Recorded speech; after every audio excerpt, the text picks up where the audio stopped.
Hello, আসসালামু আলাইকুম। আমি ইনামুল। আজকের ভিডিওতে আমরা আলোচনা করব রাসেলস ভাইপার সাপের কামড়ানোর পর করণীয় কী কী। রাসেলস ভাইপার দক্ষিণ এশিয়ার একটি সাধারণ সাপ এবং এর কামড় অত্যন্ত বিষাক্ত।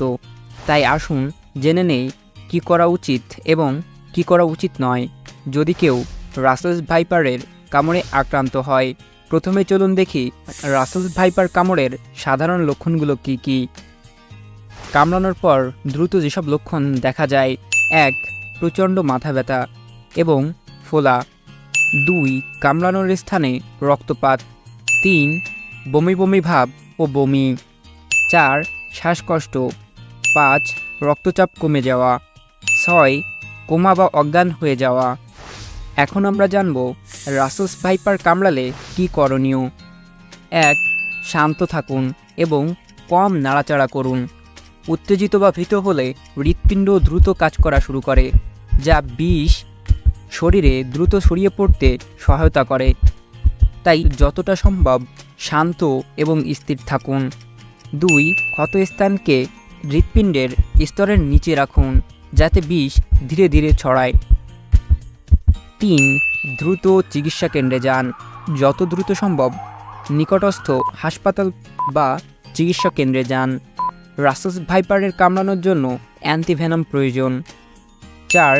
ক্ষতস্থানকে পরিষ্কার রাখুন কিন্তু কোনোভাবেই কাটাছাড়া করবেন না বা স্থানটি চুষে বিষ বের করার চেষ্টা করবেন না।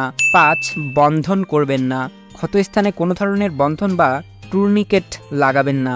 এটি রক্ত প্রবাহ বন্ধ করে দিয়ে পরিস্থিতি আরও জটিল করতে পারে।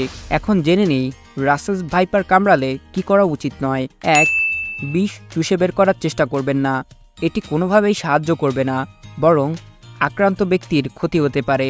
২. অ্যালকোহল বা কোনো ধরনের ওষুধ গ্রহণ করবেন না। অ্যালকোহল বা অন্য কোনো ধরনের ওষুধ গ্রহণ করলে বিষক্রিয়া আরও খারাপ হতে পারে। ৩. কামড়ানোর স্থানে বরফ লাগাবেন না। বরফের মাধ্যমে ক্ষতস্থানকে ঠান্ডা করার চেষ্টা করবেন না, এটি রক্তপ্রবাহ বন্ধ করে দিতে পারে। তো এই ছিল রাসেলস ভাইপার সাপের কামড়ানোর পর করণীয়। আশা করি এই তথ্যগুলো আপনার জন্য উপকারী হয়েছে। যদি আপনার এই ভিডিও ভালো লেগে থাকে তাহলে লাইক করুন, শেয়ার করুন এবং আমাদের চ্যানেলটি সাবস্ক্রাইব করতে ভুলবেন না। নতুন ভিডিওর আপডেট পেতে বেল আইকনটিতে ক্লিক করুন। ধন্যবাদ। সবাই সুস্থ থাকুন, নিরাপদে থাকুন।